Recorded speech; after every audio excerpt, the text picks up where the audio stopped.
السلام علیکم ورحمۃ اللہ وبرکاتہ۔ الحمدللہ رب العالمین، والصلاة والسلام علی سید الاولین والآخرین، نبی الانبیاء والمرسلین، وعلی آلہ واصحابہ ومن تبعہ بإحسان الی یوم الدین، اما بعد، فاعوذ باللہ من الشیطان الرجیم، بسم اللہ الرحمن الرحیم۔ قال اللہ تعالی فی شان حبیبہ ان اللہ وملائکتہ یصلون علی النبی یا ایہا الذین آمنوا صلوا علیہ وسلموا تسلیما، صلی اللہ علی النبی الامی وعلی آلہ واصحابہ وبارک وسلم۔ وقال اللہ تعالی لیلۃ القدر خیر من الف شہر۔ وقال اللہ تعالی فی مقام آخر انا اعطیناک الکوثر، صدق اللہ العظیم وصدق رسولہ النبی الکریم ونحن علی ذلک لمن الشاہدین والشاکرین۔ الحدیث عن رسول اللہ صلی اللہ علیہ وسلم قال رسول اللہ صلی اللہ علیہ وسلم انا من حسین وحسین منی۔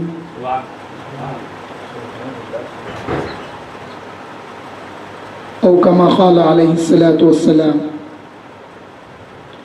شاہ است حسین بادشاہ است حسین، دین است حسین دی پناہ است حسین، سرداد نداد دست در دست یزید، حقا کے بنائے لا الہ است حسین۔ حاضرین و سامعین، الحمدللہ اللہ کا بڑا فضل و کرم ہے، ایسے ماحول میں جو کہ لاک ڈاؤن کا ماحول ہے، اس کے باوجود بھی الحمدللہ 10 روزہ جلسے ذکر شہادت حضرت سیدنا امام حسین علیہ السلام و جمیع شہدائے کربلا علیہم السلام کی مجالس کی 5ویں مجلس جناب سید حسین صاحب کے گھر میں منعقد ہے۔ اللہ سے دعا کرتا ہوں کہ اس گھر کو خیر و برکت کا گہوارہ بنا دے اور اس مجلس کو قبول کرے، کیونکہ حسین صاحب کے والد کا نام پورے طور پہ مجھے معلوم نہیں، معافی چاہتا ہوں۔ جی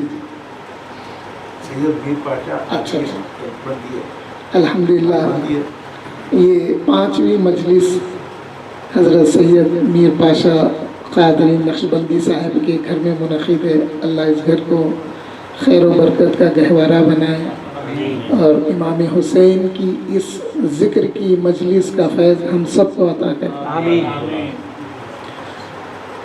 حاضرین و سامعین، ابھی جن آیات کا میں نے شرف تلاوت حاصل کیا ہے،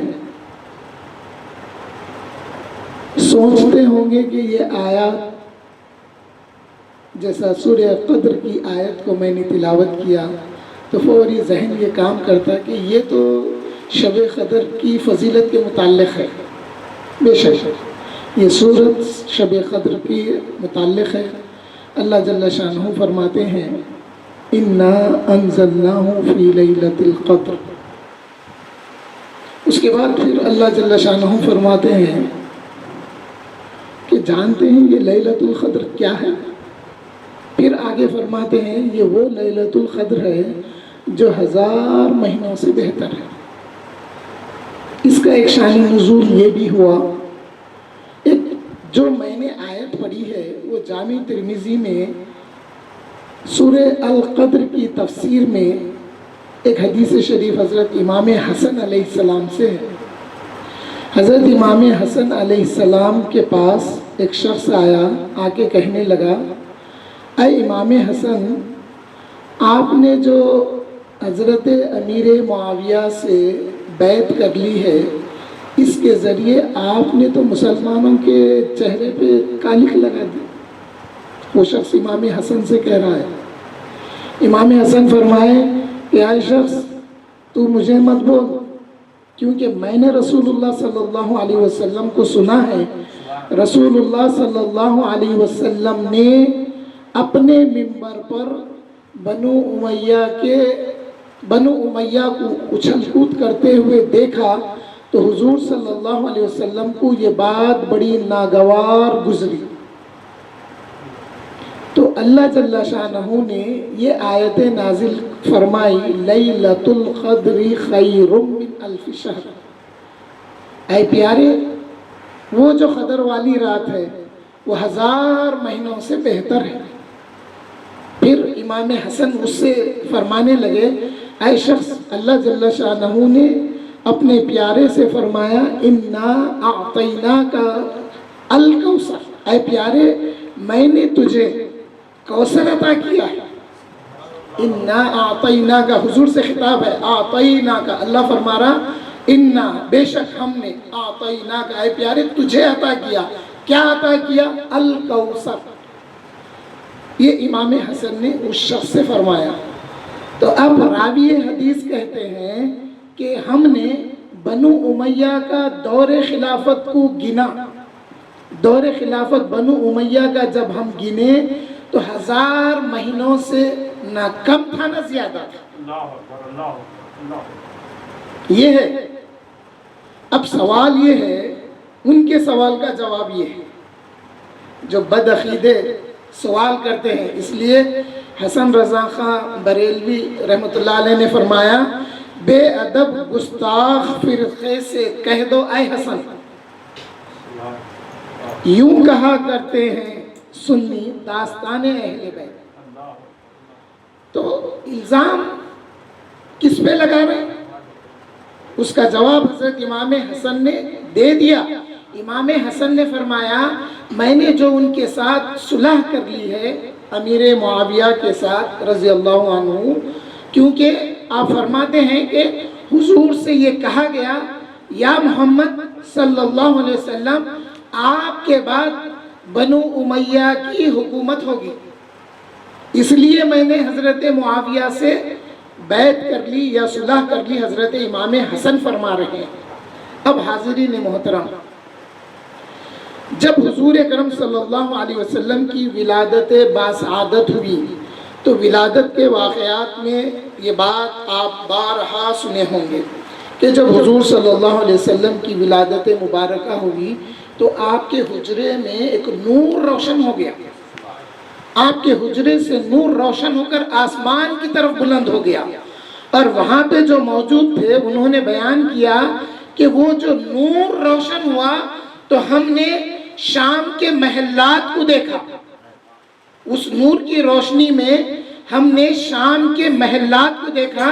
نہ صرف ہم نے شام کے محلات کو دیکھا بلکہ وہاں سے گزرنے والے اونٹوں کو بھی ہم نے دیکھا، ہے نا؟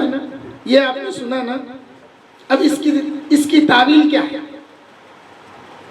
شام کا ذکر آیا، شام سے گزرنے والے اونٹوں کا ذکر آیا، تو حضور اکرم صلی اللہ علیہ وسلم کی ولادت مبارکہ کے ساتھ یہ بات بتا دی گئی تھی کہ یہ آخری نبی ہے، یہ نبی خاتم نبی ہے، اب ان پر نبوت ختم ہونے والی ہے، اب دین جو چلے گا تو یہ نبی کے بعد جو سلسلہ دین کا چلے گا، ایک وقت آئے گا جب دین پر حملہ ہوگا، دین کو ختم کرنے کی سازش ہوگی، تو یہی نبی کا نواسہ کربلا میں جب دین کو بچائے گا تو اس کی اہل بیت کا گزر جب شام سے ہوگا تو ان محلات میں گزرنے والے اونٹوں کو بتا دیا گیا۔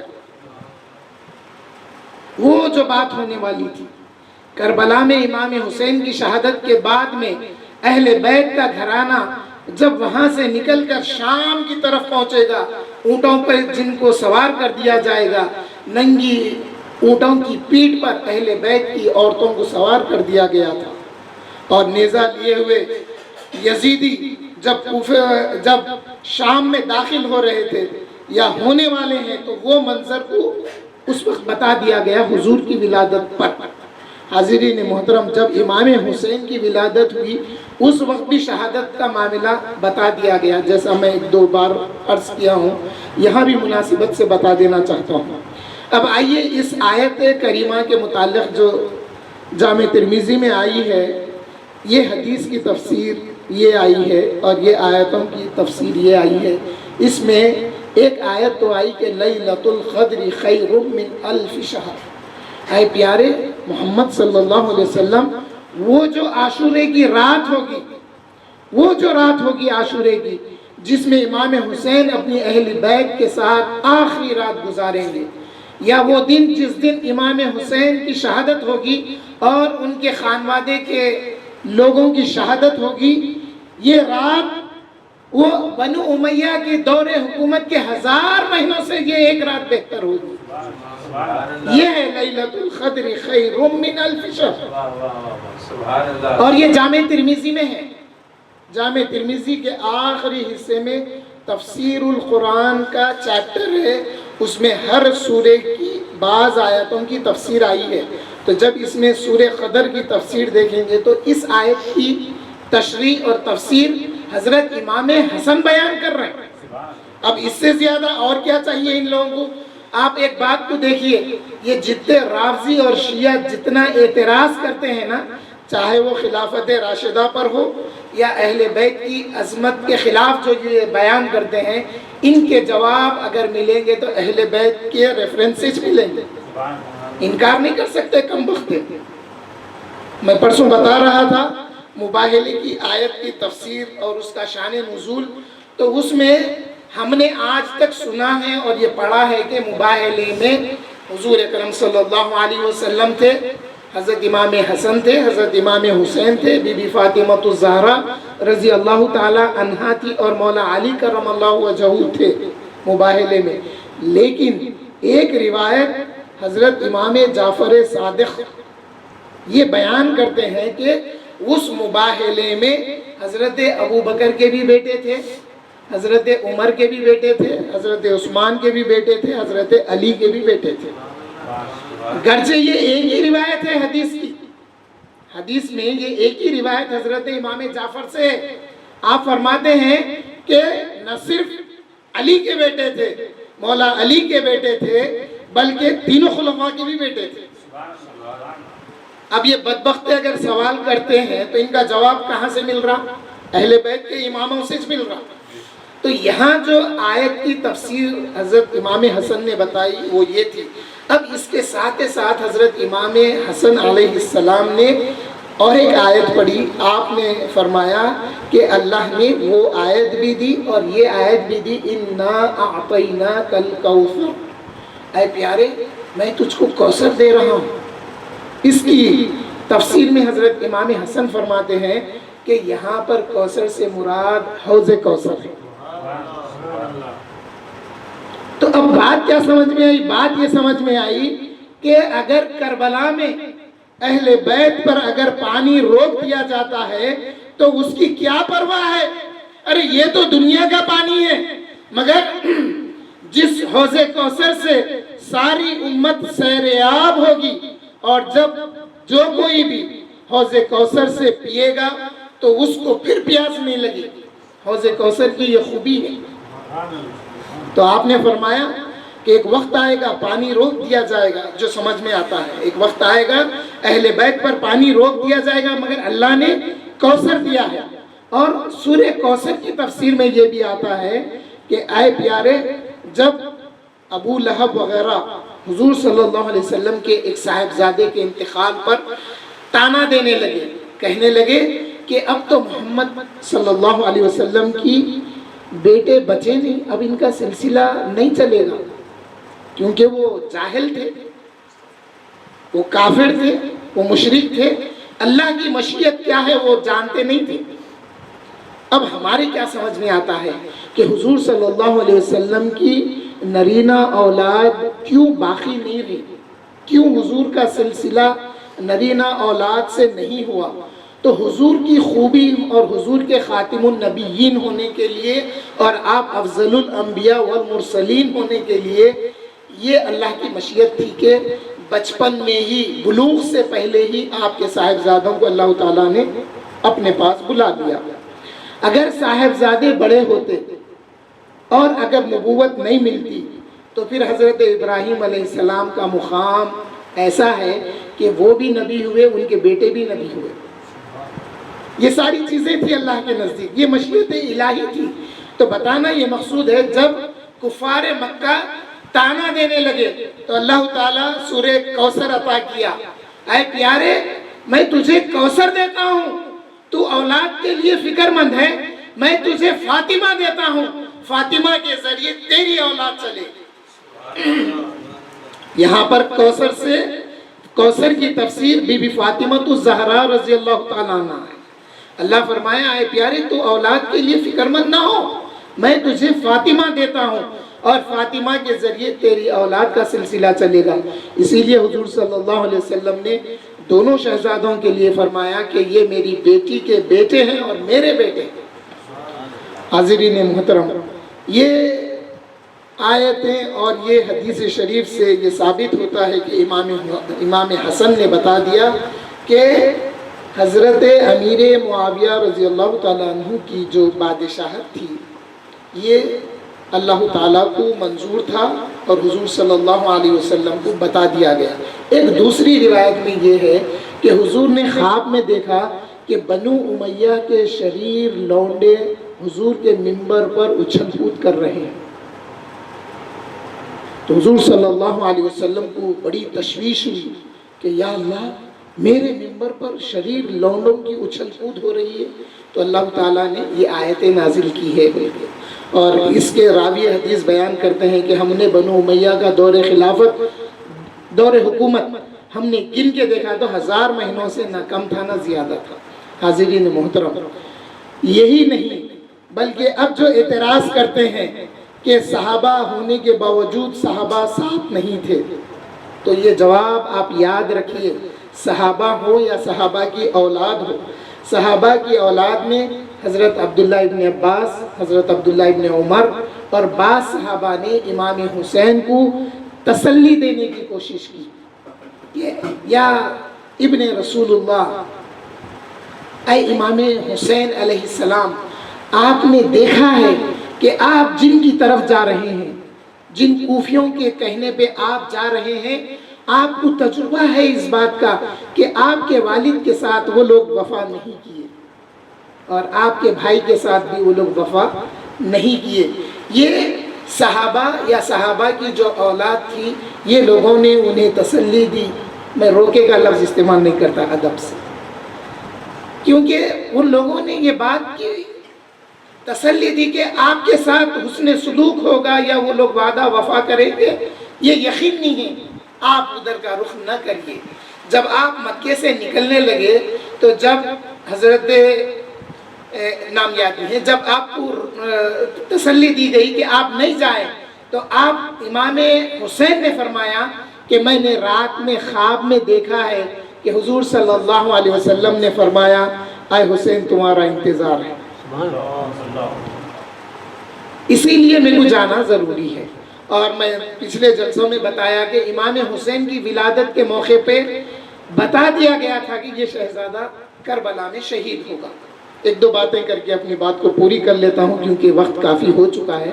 حاضرین محترم، بدبخت لوگ ایسے بھی ہیں کہتے ہیں کہ یزید انوالو نہیں ہے یہ میٹر میں۔ اب اس کی دلیل ہونا نہ بھی، دلیل یہ ہے حضور اکرم صلی اللہ علیہ وسلم نے فرمایا میرے بعد خلافت راشدہ سنت کے مطابق چلتی رہے گی، لیکن ایک شخص ہوگا جس کا نام یزید ہوگا، وہ یہ سسٹم کو خراب کر دے گا۔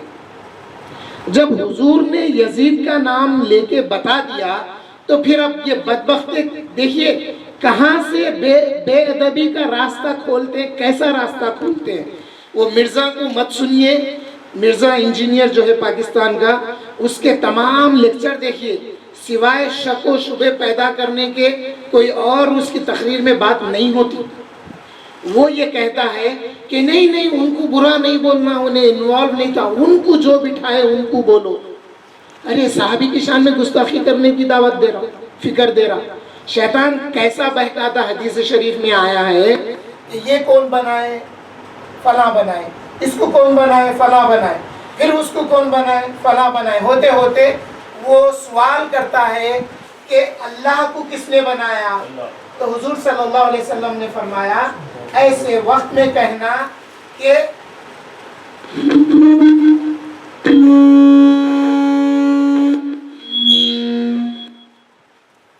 ایسے وقت میں کہنا آمنت باللہ و رسولہ. ایسے سوال کر کے جب شک و شبہ پیدا کر دیے جاتے ہیں تو حضور نے فرمایا ایسے موقع پہ کہنا آمنت باللہ و رسولہ، میں اللہ اس کے رسول پہ ایمان لاتا ہوں کہنا. حاضرین محترم، جب یزید کا نام لے کے حضور نے فرما دیا کہ یزید کے ذریعے خلافت راشدہ کا جو منہاج نبوت پہ جو جاری ساری رہے گا اس کو بگاڑے گا تو وہ یزید ہوگا، تو اب دوسروں کے نامہ لینا یا صحابی کی طرف جانا یہ عقل میں آنے والی بات نہیں. بے شک یزید کے کہنے پہ جتنے لوگوں نے اہل بیت کے ساتھ ظلم کیے ہیں، زیادتی کیے ہیں، اس کی رضامندی کے لیے اس کے کہنے پر، اور اگر اس نے نہیں کہا اس کے باوجود بھی اگر کسی نے اہل بیت کے ساتھ ظلم و زیادتی کی ہے تو ہم اس کا بھی رد کرتے ہیں، اس پہ بھی لعنت بھیجتے ہیں، یزید پہ بھی لعنت بھیجتے ہیں. اس لیے کہ ایک اور موقع تھا جب امام عالی مقام علیہ السلام کا سر مبارک، سر اقدس جب یزید کے پاس لایا گیا تو یزید کے پاس ایک چھڑی تھی، وہ چھڑی لے کے امام حسین کے دندان مبارک پر وہ مارنے لگا اور کہنے لگا کہ ہم نے بدر کا بدلہ چکا دیا ہے. فوری حضرت ابو سعید خدری رضی اللہ تعالیٰ عنہ کھڑے ہو کے کہنے لگے اے یزید یہ کیا کر رہا ہے تو، جس دندان مبارک کو، جس لب مبارک کو حضور بوسہ دیے ہیں اس کو تو ضربکاری کر رہا. حضرت ابو سعید خدری رضی اللہ تعالیٰ عنہ نے اس کو ڈانٹ ڈپٹ کیا ہے، تو یہاں بھی اس کی بے ادبی ثابت ہوتی ہے، اس لیے وہ مستحق ہے کہ اس پر لعنت بھیجی جائے. اور جیسا امام احمد ابن حنبل رضی اللہ تعالیٰ عنہ نے اس کو کافر کہا ہے، ہم بھی اس کو کافر کہتے ہیں. دو باتیں اپنی کہہ کے گزر جاتا ہوں. مولا علی کا گزر جب آپ کوفے کی طرف جا رہے تھے تو کربلا سے ہوا. کربلا کے مقام پر مقام طف میں آپ کھڑے ہو کر اپنے قافلے کو روک دیے، ٹھہرو ٹھہرو ذرا ٹھہر جاؤ. آپ روک کر کہنے لگے یا حسین، ایک ندا دیے یا حسین. لوگ پوچھنے لگے ساتھ والے یا مولانا یا علی کرم اللہ وجہہ، آپ یہاں سے اپنے صاحبزادے کو یاد کر رہے ہیں، سبب کیا ہے؟ آپ نے فرمایا کہ میں نے رسول اللہ صلی اللہ علیہ وسلم کو سنا ہے کہ میرا شہزادہ حسین اپنے اہل بیت کے ساتھ یہاں پر شہید کر دیا جائے گا، اور اس میں کوئی صحابی رسول یا غیر صحابہ کا لفظ آیا ہے تو اس میں اصحاب نہیں ہوں گے، صحابی نہیں ہوں گے، وہ اپنے اہل بیت کے ساتھ یہاں پر شہید کر دیے جائیں گے، اس لیے میں اس کو صبر کی تلقین کر رہا ہوں. فرمائے مولا علی کرم اللہ وجہہ. نہ صرف مولا علی نے یہ فرمایا بلکہ لکھیر ڈال کے آپ نے بتایا یہاں اہل بیت کے خیمے ہوں گے، یہاں پر فلاں گر کے شہید ہو جائے گا، یہاں پر حسین گریں گے. آپ لکیریں کھینچ کے بتاتے، کیوں نہ بتاتے؟ کیوں نہ بتاتے؟ اس لیے کہ بدر میں حضور صلی اللہ علیہ وسلم نے لکیریں کھینچ کے بتایا تھا کہ یہاں پر فلاں گرے گا، فلاں گرے گا، تو وہ اسی لکیر کے پاس گرا، نہ اس سے آگے ہوا نہ پیچھے ہوا. یہ مولا علی ہے. جب لکیریں ڈال کے بتا دیے تو ان کے جو ساتھی تھے وہ اپنے غلام سے کہنے لگے اے غلام جا کوئی چیز ڈھونڈ کے لا، کوئی چیز تلاش کر کے لا، تاکہ مولانا علی کرم اللہ وجہہ نے جو نشان لگائے ہیں میں وہاں پہ کچھ نشان لگا دوں. تو جب ان کا غلام ڈھونڈا تو ایک مرے ہوئے گدھے کی ہڈیاں ملے، وہ ہڈیاں آپ اپنی جگہ لگا دیے، وہ جو نشان لگائے گئے تھے. جب امام حسین علیہ السلام کی شہادت ہوئی، آپ کو جب معلوم ہوا تو آپ صبح میں اس مقام پر جہاں پر امام حسین علیہ السلام کا لاش مبارکہ تھا وہاں پر کھودے تو وہ ہڈی وہاں پر نکلی تھی. یہ تاریخ بتاتی ہے. اس لیے بے ادب گستاخ فرقے سے کہہ دو اے حسن، یوں کہا کرتے ہیں سنی داستان اہل بیت. ہم داستان اہل بیت جو بیان کرتے ہیں وہ قرآن اور حدیث اور آتھینٹک ہسٹری کے جو آتھرز ہیں ان کے ریفرنسز سے ہم بیان کرتے ہیں. کوئی ہم ادھر ادھر کی لا کے نہیں لگاتے ان لوگوں کی طرح، رافضیوں کی اور شیعہ لوگوں کی طرح. حاضرین محترم، یہ تو مولا علی کو علم جو ہوا تھا یہ حضور صلی اللہ علیہ وسلم نے بتایا تھا. ایک موقع پہ حضور جب روتے ہوئے باہر نکلے، اس کی تفصیل ہے کسی اور موقع پہ سننا. جب حضور ام المومنین حضرت عائشہ صدیقہ رضی اللہ تعالیٰ عنہ کے مکان سے روتے ہوئے باہر نکلے تو مولا علی ملے، حضرت ابو بکر ملے، حضرت عمر رضی اللہ تعالیٰ عنہم سے ملاقات ہوئی. پوچھنے لگے یا رسول اللہ یہ کیا کیفیت ہے آقا، آپ رو رہے ہیں، آپ کے اشک بار ہیں، یا رسول اللہ کیا کیفیت ہے؟ آقا نے بتایا مجھے جبرائیل نے خبر دی ہے کہ میرے شہزادے حسین کو کربلا میں شہید کر دیا جائے گا، اور جبرائیل امین نے وہاں کی مٹی بھی مجھے دی. یہ بات مولا علی جانتے تھے، یہ بات حضرت ابو بکر جانتے تھے، یہ بات حضرت عمر رضی اللہ تعالیٰ عنہ جانتے تھے کہ حسین شہید کر دیے جائیں گے. نہ صرف یہی صحابہ بلکہ حضرت ابو ہریرہ بھی یہ بات سے واقف تھے.